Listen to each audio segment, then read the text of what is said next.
պայմանագիրը, իսկ մնացած բոլոր ուժերը, այդ թվում ձեր ուժը անգամ անցողիկ շեմը չի հաղթահարում։ Դուք քանի օր է արդեն մոտ 1 ամիս է քարոզարշավների մեջ եք։ Չեմ ընդհանրապես գիտեմ, որ Գելափը նոր հրապարակեց։ Կարծիք չունեմ մի բանի մասին, որ ինձ ծանոթ չեմ, բայց քանի որ եթե ասում եք ամերիկյան ընկերություն։ Չէ, Բրևիսը ստե չի։ Ինձ ուրիշ բան ասացին, ես ուղղակի ինքս չեմ նայել որևէ թվերի։ IRA-ի ինչ որ հարցում է։ IRA-ի մի մաս է Չեմ կարող այդ հարցի բաներ։ բանել։ Վերջերս Գելափը ուրիշ թվեր էր հրապարակեց, ուրիշ հարցումներ էր, ուրիշ թվեր են տալիս։ Ես կարծում եմ այստեղ ուղղակի քաղաքական ինչ որ կոմպոնենտ կա ու ընդհանրապես հեռախոսային հարցումները պրոբլեմային են, քանի որ բոլորը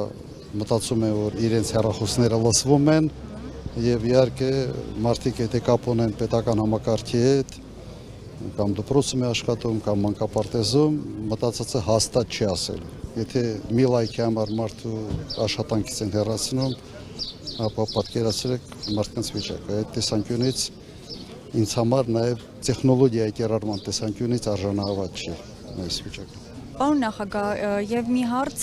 մենք հիշում ենք նոյեմբերի 9-ի կապիտուլյացիոն ակտը ստորագրելուց հետո Նիկոլ Փաշինյանը ասում էր, որ ստորագրել է, որպեսզի փրկի 25000 զինվորի կյանք, որից հետո այս քարոզարշավի ընթացքում Երևանի փողոցներում մարդկանց վրա բղավում է ինքը իր պաշտպանության նախարարը, թե ինչու չեք զոհվել դուք, ինչու եք ողջ։ Նաեւ մենք տեսնում ենք, թե ինչքան շատ մարդ է քրեական գործերով անցնում մեղադրանքներով Նիկոլ Փաշինյանի թիմի հասցեին սպառնալիքներ հնչեցնելու մեղադրանքներով։ Այս ամենը արդյոք ինչ որ նախազգուշացում չէ գործողությունների, որ իրենք պատրաստվում են անել։ Երևի հա, բայց մենք նաև տեսնում ենք, որ սա այս իշխանության ոչն է, խոսել ժողովրդավարությունից, անել ճիշտ հակառակը,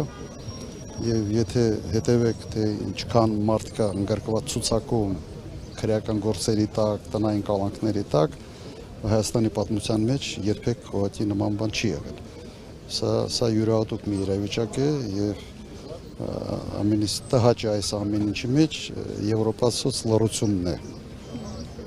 Ուղղակի ասենց կարտ բլանշ են տվել, ասում են ինչ ուզում ես արա, մենք ասելու ենք, որ դու ժողովրդավար ես։ Սա կրկնակի աջակցություն է, այո, սա կրկնակի ստանդարտների կիրառում է։ Սա այն դեպքն է, երբ աշխարհաքաղաքական շահերը գերադասում են ամեն ինչ։ Սա լուրջ վնաս է հասցնելու ժողովրդավարացմանը Հայաստանի Հանրապետությունում։ Ինչ վերաբերում է մարդկանց,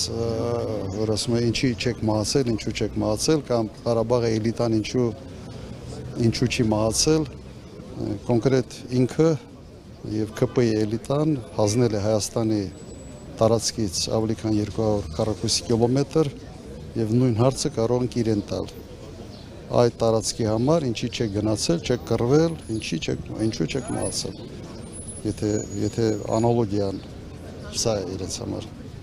Եվ իմ վերջին հարցը, պարոն նախագահ, հերթական անգամ Նիկոլ Փաշինյանը ձեզ անվանել է մարդասպան։ Արդյոք չեք պատրաստվում դատի տալ այդ զրպարտությունների, կեղծ տեղեկությունների համար, որոնք շրջանառվում են հաճախակի ձեր անձի շուրջ։ Ինքը սերիական մարդասպան է։ Ինքը մարդ է, որը իրեն դավաճան չասելու համար հազարավոր մարդկանց զոհաբերեց իր ասելով գիտակցաբար, որովհետև Ղարաբաղը արդեն, այսպես ասենք, Արցախը արդեն իր մտածելով կամ հետո իր կարծիքը փոխելով դա ադրբեջանական տարածք է։ Հիմա ինքը սերիական մարդասպան է, հազարավոր մարդիկ, մեկ կառ մեկ հիմնական մեղավորը եւ պատասխանատուն հենց Նիկոլ Փաշինյանն է։